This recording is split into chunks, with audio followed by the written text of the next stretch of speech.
আসসালামু আলাইকুম বন্ধুরা, আমি আজকে মূলোর বীজ লাগাবো। জাপানি মূলো, যেগুলো সাদা মূলো বলি আমরা।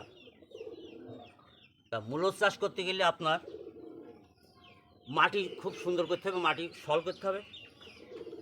তাই কথাই বলে, 16 চাষে মূলো তার অর্ধেক তুলো, তার অর্ধেক ধান, বিনা চাষে পান। আপনি যখন মূলো লাগাবেন, মাটিটা এইভাবে দেখেন আঁশ বাইনি ফেলে দেবেন, একদম মাটি দপদপ করবে। এই দেখেন কি সুন্দর মাটি হয়ে গেছে। আর আপনারা যদি মূলো একটু দাগ টেনে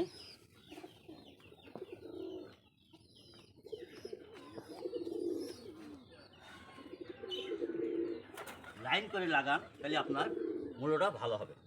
বিসমিল্লাহ, দোয়া করবেন আপনারা। আমি আজকের বাড়িতেই মূলো লাগাচ্ছি।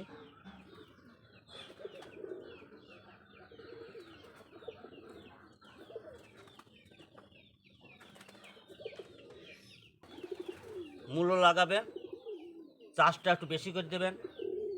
যারা বাড়িতে চাষ করবেন, যারা মাটি কুপাবেন, সুন্দর করে কুপিয়ে নেবেন, আপনি 100% সফলতা পাবেন। তাহলে আপনারা, আমি যেভাবে লাগালাম এভাবে আপনারা লাগাবেন, 100 মধ্যে 100 আপনারা ফলাফল পাবেন। খুব উন্নত মানের মূল্য হবে ইনশাল্লাহ। আসসালামু আলাইকুম ওয়া রাহমাতুল্লাহি ওয়া বারাকাতুহু। আমার জন্য দোয়া করবেন, লাইক দিবেন।